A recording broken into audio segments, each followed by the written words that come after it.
Good morning. I am Steve, and this is my rock and metal life.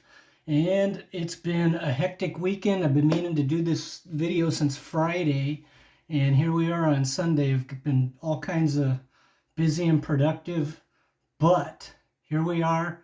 I just ran 6.5 miles, so that's what this looks like. Here we go. I am going to talk about Jack Russell of Great White and Jack Russell's Great White. Unfortunately, Jack Russell passed away a couple weeks ago. It says here on August 7th. I'm struggling with the words to say that it seemed like it was a long time coming. Jack had a meteoric rise to fame in his 20s with Great White, and then on the other side of the great heights of Great White's early success, things did not go well for Jack in a lot of ways. And I don't know Jack Russell. I didn't even, I got to see him at a meet and greet, but I didn't actually meet him because there was a bunch of people ahead of us and then he had to go. I sit here with the feeling that he was kind of a tortured soul, and for some pretty good reasons. I'm not here to trash him, and in fact, I'm here to celebrate.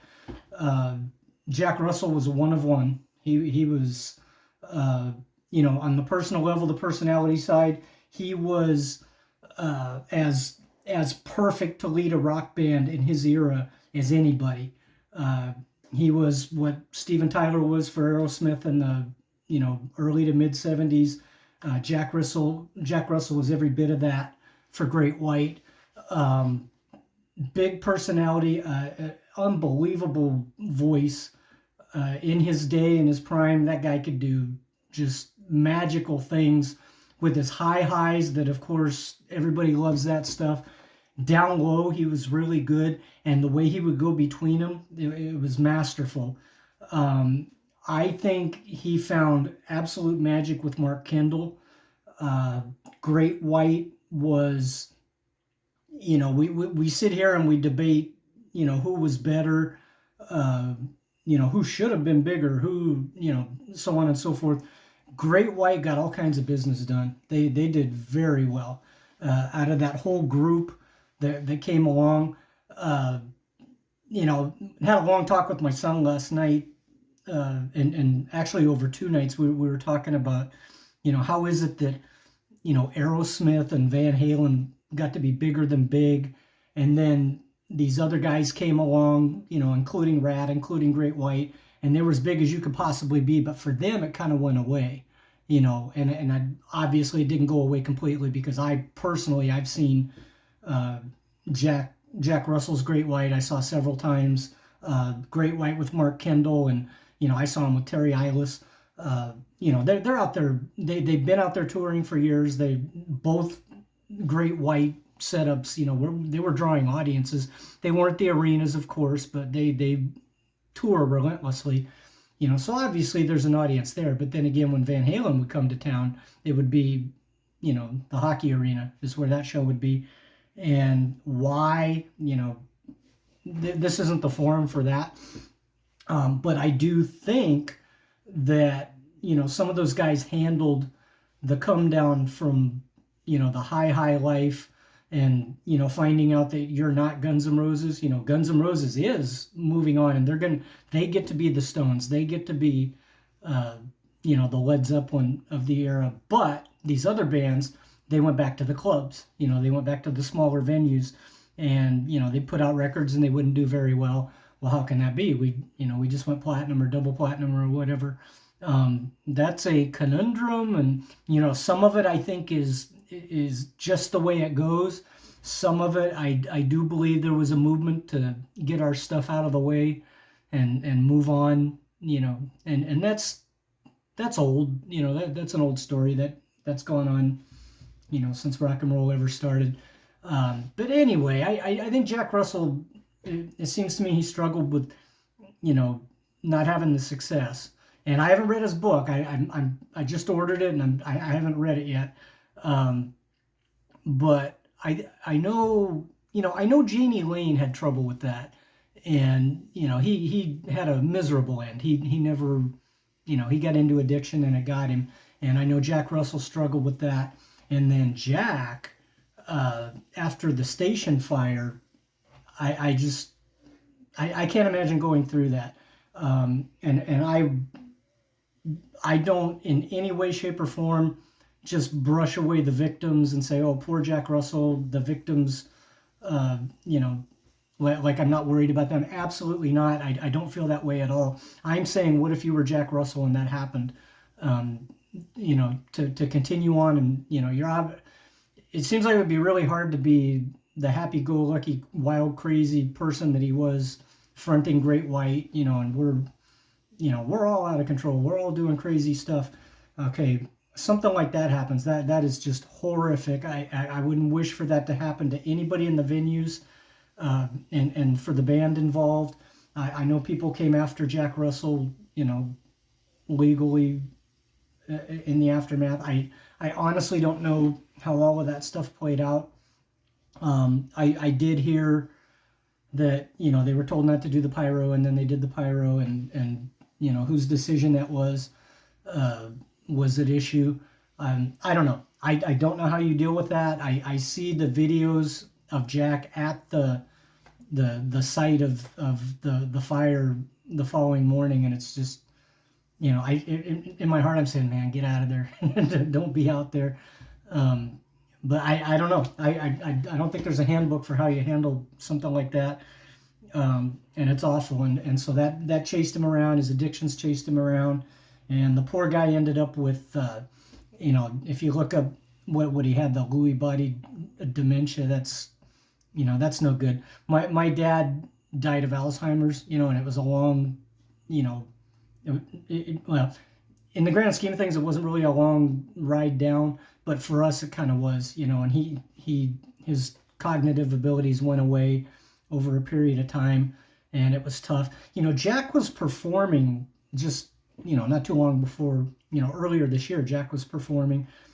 So I'm not familiar with what he had, but when I read up on it, it was like, oh, okay, can't concentrate, can't, uh, affect your decision making and stuff like that. And that's awful. Um, Here we are, people my age, all these years later, we had all these hot shot, coolest guy in town, uh, all over MTV, pinups, everything. All those guys now, they're up in age like I am. And I'm certainly not holding up any better than the average guy. But how do those guys end up? Well, we're finding out now. There aren't too many Mick Jaggers out there. Not a whole lot of people get to be Mick Jagger and be on that level.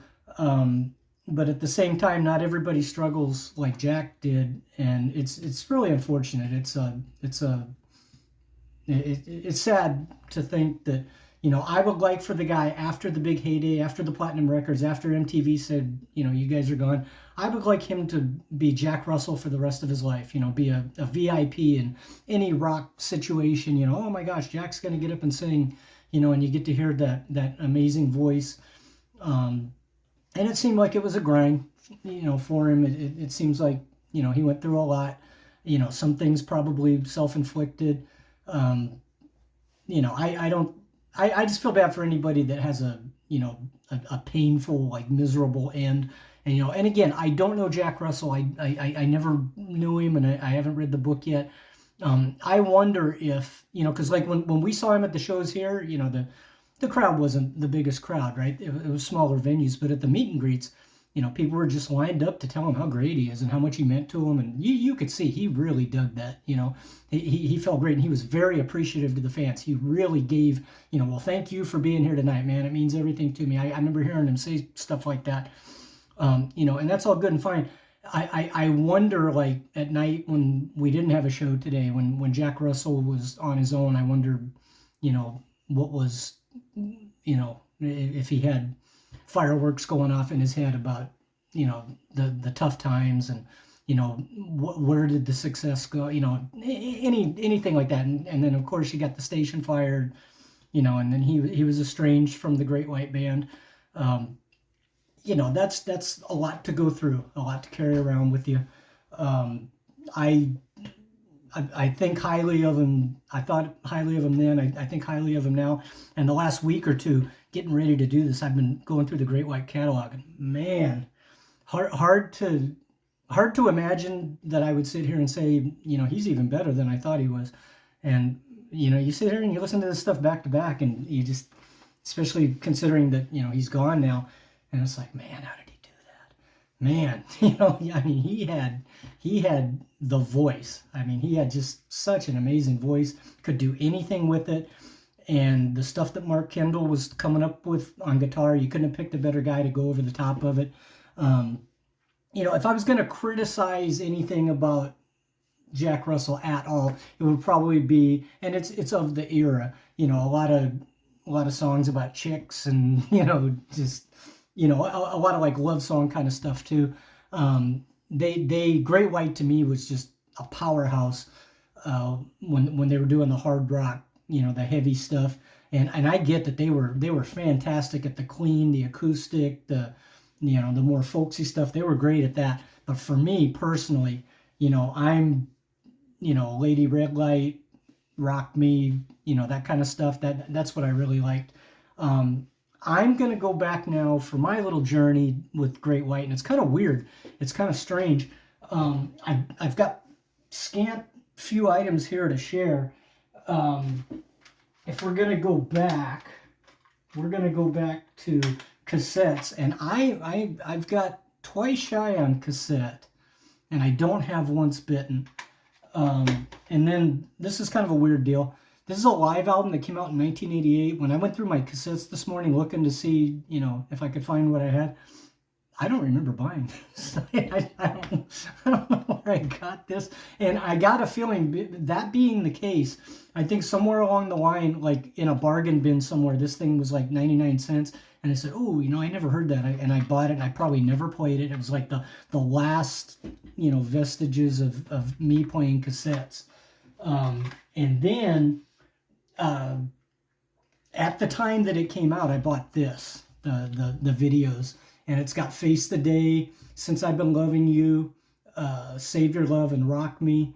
And then there's all this behind the scenes footage and crazy stuff on the, Jack driving the tour bus, and Mark Kendall commenting, and all kinds of good stuff. And you had to really be careful with this because it was lewd, crude, and rude. You were doing so at your own risk if you pop this thing into your VHS player. So then I've got after the fact, I went back and I bought Once Bitten. I just love this record. Probably go through the records in a minute here. This kind of a comeback record back in 1999. Can't Get There From Here.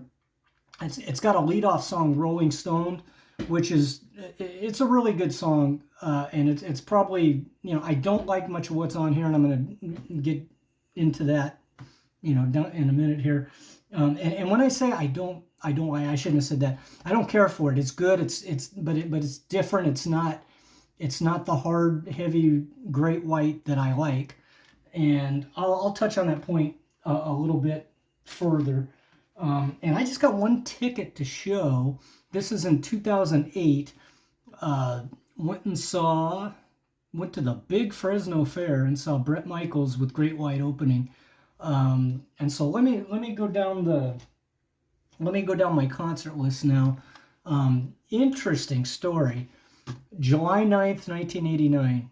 I'm still in the military, barely. I got like a month and a half left. And Tesla, Great White, and Kix are coming to the San Diego State Amphitheater. And I got tickets, and I was front and center for that. The tickets that I had.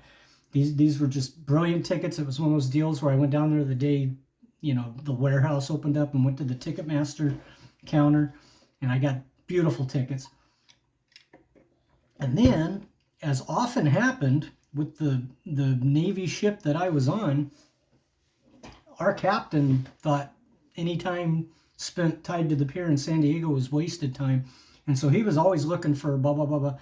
We could do this, we could do that. And we would, without warning, we would be told, hey, so here we are, we're making tickets for the weekend or whatever. And I remember it like it was yesterday. we're there, and over the speaker, the captain comes on and says, "Hey, I've got wonderful news," is what he said. He goes, we just had the opportunity to go out and do who knows what off the coast of San Diego, go out there and do circles or whatever. I don't know what it was. And he said, "Oh yeah, so we'll be taking off, right over the course of this show." So I was like, "You got to be kidding me." So I put an ad in the San Diego Union for my tickets, and they sold like right away. Some guy came to our duplex over in Lemon Grove and came up, and I remember we stood right there in the doorway, and I gave him the tickets, and he gave me probably $40. So didn't get to see Great White, and that would have been Tesla, Great Radio Controversy, Great White, Twice Shy, and Kicks, Blow My Fuse. I'll never get over not being able to go to that show. But anyway, so I did finally see Great White, and there's controversy about this date. Setlist has kind of ambiguous information, and I'm not really clear. April 26, 1993, Setlist says that Great White played an unknown venue in Fresno, California, and I believe that was the Cadillac Club. It says they're on the Psycho City tour, and that checks out because Psycho City came in 92. It came out in 92. All right. So this show was in April of 93, and yet I bought my wife this Sail Away shirt at that show. Okay. So I got another, what is it? concertarchives.org. They don't have anything for this time frame. So I don't know what the hell went on here. I remember the show very well. Cadillac Club was a small venue here in town. It was the coolest thing ever. The owner, the guy that put on the shows there, he was in a local band, and he brought people one after another. It was crazy. It was like being on the Sunset Strip. There were flyers all over town saying, Tuesday is going to be Y&T, Wednesday is going to be Bang Tango, Friday's going to be, whoever, on and on down the line. And Great White came over there. I saw Mr. Big there. I saw Badlands there. I can't even, I saw so many shows there. And we saw Great White, and, I remember them doing the Led Zeppelin, acoustic. I remember it was just brilliant. Jack Russell in that small venue, that voice, it was just amazing. He just blew the roof off the place. So that's the first time that I did see Great White. Okay. And then the next time around, we went in 1999, which is, I reference just about every video I make. 1999 was the nadir, the bottom, the pit. It was like the toughest of times. We were, people that like music that I like were being treated like a joke. My bands that were successful couldn't get the time of day anymore. And all of a sudden, June 17th, 1999, at the Universal Amphitheater at Universal Studios in Hollywood, which it's not there anymore. They put Harry Potter there. They got rid of the amphitheater, and they put the whole Harry Potter thing there. But we saw Poison, Rat, LA Guns, and Great White. And that was a little out of order. LA Guns played first, Great White was second, Rat was third, and Poison was the headliner. Rat had the stage that you see with the layers, the stair step layers, just like in a bunch of their videos from the good old days. It was LA. There are 4 LA bands. The thing was just absolutely insane. It was just so wonderful. And it was a celebration. I remember Jack Russell came out, like the first time he spoke to the audience, was like, "Hey, how's everybody doing?" And they said, "Hey, I don't know if you guys have heard, but rock and roll is coming back." Everybody just cheered like crazy, and all of us felt that way.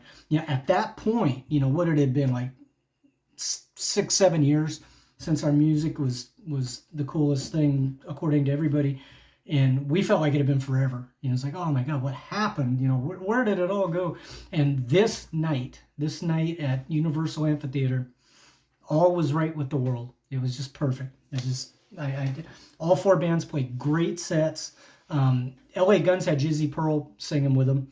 And, I remember like vividly, unfortunately my memories of concerts aren't all that great. A lot of stuff kind of runs together, but I remember them coming out and playing Sex Action. I remember the the LA Guns guys wearing that, they had all black, they had the black like fishnet tops or whatever. And it was just cool, it was just everything about it was cool. And Great White was really, really good. And they played that Can't Get There From Here. They played, I think they played that Rolling Stones song uh, when Jack made the comment about rock and roll's coming back and hey, we got this record, and then Poison. Were they doing that Rat record, that self-titled? That was like a little different. I think that's what they were doing. Um, like Rat was doing the self-titled record Poison. Yeah, should have researched this better. Poison, I think, just like got back together with CC and got out there. I don't think they put out a record, but whatever. We're talking Great White today. And then the last time I saw Great White with Jack Russell was the one I mentioned earlier at the Fresno Fair. And this is the last time I saw Jack Russell looking and behaving like Jack Russell. This was 2008, and that was after the station fire. But he was on fire. Oh God, that was the wrong thing to say. He was all action. He was all over the stage. I remember a little kid in the front row came with with the kid's parents, and he brought him up on stage. And Jack sat on the drum riser. And he had the tambourine. He let the kid play the tambourine, for however long the instrumental was going on. But no, it was fantastic. I mean, he was electric. He was all energy, and he was the guy that I always remembered. And then I never saw, after that, I saw the Great Whites separately. I saw Jack's his version, and then I saw Mark Kendall the one time at the Dio reunion. I know we saw him there, and the Jack's appearance changed dramatically, and I mean, we all age and we all, you know, we all, I look like this, I'm not here to criticize anybody for how they look, for getting older, but Jack looked like one time he came out with the cane, and he hobbled around while he was singing, and, he didn't look like the same guy. He did not, he didn't have the energy, I think like emotionally he did, but physically he was kind of torn down, just like cumulative. And the shows were always good. And Jack's band, that guitar player Robbie Lochner, ooh, he was amazing. But it was kind of, it was like bittersweet to see it after that. Mark Kendall's version of Great White, they went out with Terry Eilis and they got Mitch Malloy, and they were pretty true and pretty faithful to the songs. And there's only one Jack Russell. You can't replace him really, but you can do a good job of getting somebody with a voice that's in that in that category, and that still has the power and can pull it off. Jack's just he, God bless him, his the shows gave us the songs. We got to hear the classic songs. We got to hear him doing them, and he was his voice changed quite a bit over the years. And I doing this deep dive, I really if you listen to Once Bitten and that stuff, the Twice Shy stuff, Hooked, you listen to that, and then you go listen to Jack's, well, not a solo thing, but Jack Russell's Great White. He Saw It Coming from like 2016, 17, something like that. You listen to that, and it's it's very different. But I always say, anybody that wants to get out there and do it should. If they want to do it, and if they can get people to come to the shows, go ahead and do it. I'm always up for a night out of celebrating whoever it is. I'd be happy to go, sing along with all the Kick songs. I'd be happy to go out there and, we go to tribute bands. Why? Because we want to hear those songs. So, so Jack continued on, and I saw him a few times, and again, setlist was really bizarre on that. I couldn't really pin down. It says the last time he was here in Fresno was 2013 at the Tower Theater, and I'm at an age where if I think it was 2 years ago, it was 5 years ago or more. I I know we saw him since then. I know we did. Um, but I don't know. I can't prove it. We did this Frontier show in 2017. This was in December. There was a big show put on for the bands of the Frontiers Records label. And this is a label that's putting back, where did all our bands go? They all went here to Frontiers. And we saw LA Guns again that night. We saw Warrant that night. We saw Jack Russell's Great White. We saw the River Dogs. And that was one of those cool dinner show things that they do in LA. They got these venues called the Canyon. There's one in Agora Hills. There's one, God, I think it's in Montebello. They've got them in various locations down there. And we saw George Lynch at the one that I think's in Montebello, but it might not be. And then this one was at Agora Hills. And you go in and you don't have to, but it's all set up like for tables for people to eat. And I remember when you were buying tickets, it said you have to buy a dinner, but you didn't. I bought dinner, my wife bought dinner, my son didn't. He sat there and watched the show, and it's cool. You get to sit there, but it also at the same time, that kind of setting kind of takes away you're not really gonna have the mosh floor type thing. Oh, I mean, it was there was to some extent, but I don't know. It's just a whole different look and feel. It's the dinner theater thing, and I don't know what that says about us, but saw that one. That was pretty cool. Got a pick from LA Guns at that one too. One of them up there threw a pick, and it bounced off of the lighting truss, and it landed in my pocket, in my shirt pocket. It was crazy. But anyway, so there was that show with Jack Russell. Oh, and also that night he came out on the stage with the rest of those guys. Like after his band played, I think he was up there with LA Guns doing the Ballad of Jane. He was involved in all of them. It's pretty cool. But yeah, we saw him a couple times here in town. We saw him once at the real small venue, and he was in bad physical shape with the cane. Then we saw him at the Tower Theater, and he was much better off that time. And then Great White with Mark Kendall. We saw him with Terry Eilis over at the Ronnie James Dio Memorial. They have those every year on the anniversary of, I think it's Ronnie's death. Or might be his birthday, I don't know. But once a year they have the memorial down there. And we went to the first 4 or 5 of them. And I think it's in Encino was where we went. There was an outdoor venue, and Eddie Trunk hosted it, and Steven Adler had a band, and I don't know, Dio Disciples played obviously, and then I think Lynch Mob and all that. That's where I saw Great White. So now I'm going to go through the records real quick, and I am not the greatest authority on Great White, and we'll explain that here. The 1984 record, Great White, never heard it. Shot in the Dark, I listened to some of that this week. I'm telling you, Face the Day is one of those things that, it's like they kind of Van Halen that. They took the original and they just made it their own and made it good, really, really good. And I like the original. I really do, by the Angels or Angel City.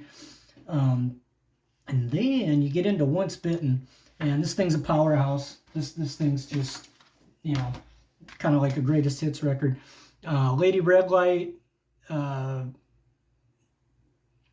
Mistreater. This is one of those deals where it's hard to read them, because I never understood why record labels or whoever decided to make it hard to read this stuff.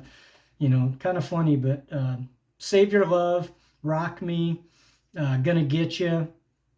I mean, man, this thing, this is right place, right time, absolutely perfect. All-time great record by anybody. Twice Shy is the one that when double platinum went through the roof.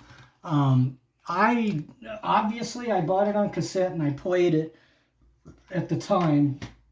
I don't have it on CD. I haven't replaced it in my collection on that format. To me, I like Highway Nights. To me, Missed a Bone. I really love that song, and I know it's, you know, maybe kind of cliche at the time. I don't know. I like it. I really like it. And then House of Broken Love, I really like. Um, Move It. I dig that too. Heart the Hunter, not bad. This one to me is a step down from Once Bitten. However, because of Once Bitten, Twice Shy, the Ian Hunter song, went through the roof. And then Away We Go with Great White, that boogie woogie rock, you know, basic blues rock, they were really good at it. Really, really, really good at it. But as I said, I like the heavy stuff. Um, and I wasn't huge on that record. I liked it, but I wasn't huge on it. Okay, Hooked. Here's one that's got Call It Rock and Roll, which I kind of feel like is like, hey, let's get out there and do like that Once Bitten, Twice Shy. They love that. Let's do something in that vein. That's what that seems like to me. Can't Shake It. Now that's another cover from the Angels. That's a good song, and they do really well on that. And then Desert Moon. I love that song. Um, so yeah, Love and Kind, Heartbreaker. I really like the original Queen of Sheba, but too repetitive in there. Like really stands out to me. Keep saying the same thing over and over. That's all right. And then I am kind of embarrassed to say, I never listened to Psycho City all the way through until getting ready to do this. And I knew it had Old Rose Motel. Is this an outrageous statement? Their best record? I mean, this thing is really kicking my ass right now.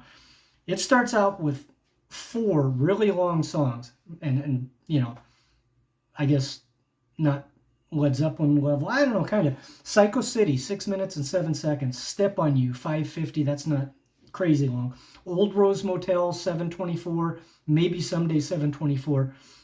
Psycho City and Step on You. That's what I want. That is, right between the eyes. That is the good stuff. Never Trust a Pretty Face. Doctor Me. These are good songs. And even like The Big Goodbye.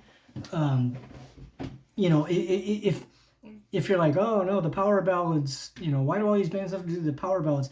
They got slower stuff on here, but like Old Rose Motel, I mean that's a burner. I'm probably too early to be saying this, but I'm thinking that might be my favorite record of theirs. And then Sail Away, little different. Wikipedia says it was a much mellower effort dominated by acoustic guitars and laid-back performances. Yeah, good stuff. That's not my Great White. I know they're great at it, and I know a lot of people love it. And, anything you can do with Jack Russell's voice, because he could do this as well as he could do, Led Zeppelin and stuff like that. But, I played it through and I enjoyed it. It's just, of all the records I've named so far, it's the bottom. Let It Rock. Gosh. Don't have much to say on Let It Rock. And then Can't Get There From Here. Okay, the song Rollin' Stoned, like I said, it was a really good song. And to me, it's in the vein of Desert Moon, Call It Rock and Roll. It's that kind of thing. It's a blues rocking thing, maybe harkens to the 50s a little bit. I don't know if that's the right way to say it. This other stuff, it just shows how much the band has changed. The stuff they're writing, what they're talking about, but just the format and everything, it's different, and it looks like, Ain't No Shame's got writing credits for Don Dock and Jack Blades. Jack Blades wrote bunch of stuff on here, helped out Doc, and this was they're trying to get back in there. 1999, I think Sony made a big push to get them going. I don't know. It's a good record. It's absolutely not a waste of anybody's time, but it just doesn't rise to the level of the others. And then Back to the Rhythm is the album that they were touring for when I saw them with Bret Michaels. And that the Bret Michaels thing, the fact that they opened for Bret Michaels was doing that the Bus of Love or whatever that thing was. I honestly don't remember what it was, but it was in that era where he had that show and it was absolutely huge. And so, Great White was kind of, they did fantastic, but they were kind of back burner. All the attention, everybody that was there for Brett. But they were touring on that Back to the Rhythm, and I don't have anything to say about this record. Don't know much or anything at all. And then Rising, Elation, Full Circle, never went down that road. And then I got that live record, which has, kind of interesting. I'm going to have to cue this up on YouTube because the first side is 1986, and it's the Immigrant Song, Rock and Roll, Money, Red House, and I Don't Need No Doctor, all those covers. And then side 2 is called 1983, Hard and Cold, Substitute, Street Killer, Bad Boys, and Stick It. I'll bet this is really good. And I'm a complete fool for not having checked it out while I was doing this. But anyway, that's my whatever you want to call this, my rant or whatever about Jack Russell and Great White. Jack Russell is an all-time great. Me personally, my two favorite singers of all time are Rob Halford, and I guess I should rephrase that. The two best singers of all time, in my opinion, Rob Halford and Steve Perry. And Steve Perry's voice, it doesn't find its way into the kind of music I really like all that often. But when it does, he was just fine at it. Jack Russell's right there, like right around there. I don't know that I could put him in that group just yet. And again, I struggle with how I even said that. Who is the best singer of all time? Is it Robert Plant? Is it your favorite singer, whoever it is? You're right. I say that about everything. If to you, if the Bullet Boys are better than Led Zeppelin to you, then they are. You're right about what you like. No one can come in here and put album sales in front of you or whatever. Whatever gets to you right here, whatever makes you feel it, whatever you really truly enjoy, that's fine. It's for all of us. With Great White and a whole bunch of bands from that era, I can totally understand wondering, okay, where did all the people go? We're doing pretty much, similar, maybe even better than what we did back then. We sold a million records, and then we toured in arenas, and now, we're not getting the response. Okay, well, the public is whatever it is, and people in on this level where you really analyze everything and you take everything to heart and you follow it for years and years, I guess we're the core, and then you fill up the arenas with the peripheral people. Some of them are just there because they heard that one song and maybe one of their friends is going. Some people are there because they know it's the place to be because, oh my gosh, it's 1986 and Rat's the biggest band out there, and they're in my town, so I'm going to go. That kind of thing. The people like us, I think we're the ones going to the venues, and again, when I see that video of the station, that looks like every show I've been to for the last 20 years in these small venues. Those people that's us, and the venues that I go to, what happens if that happens there? I hope, I'll say this, and I'm not exaggerating. Since then, I check, how am I going to get out of here if something happens? I do. Every single show at those little places. The big arenas, I don't care so much, made out of concrete and stuff like that. But those little venues, the one place I saw Jack Russell here, probably 10 years ago now. I mean, that was a little tiny place with, 2 ins and outs and a whole bunch of us jammed in there.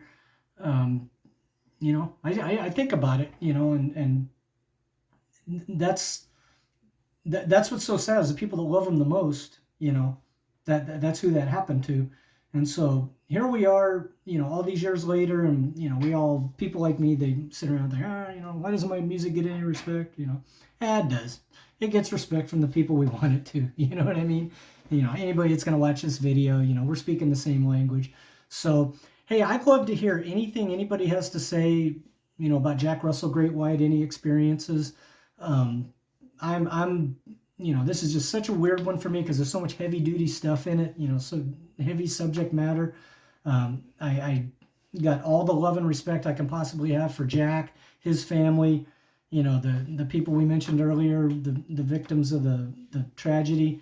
You know, it's just it's a hard subject, you know, but I'm giving my respects. You know, sail on, Captain Jack. You know, a one of one, like I said earlier. That guy, unique, powerful voice, brilliant voice. Um, was the life of the party for a good long while. Really enjoy Great White. And this has really been fantastic to look back and listen to all the music. The circumstances are absolutely terrible, but this is what he left behind. And that's something that, you know, something that makes me smile. This is a good catalog. This is a good career. So, peace, Captain Jack. Thanks for all the good stuff.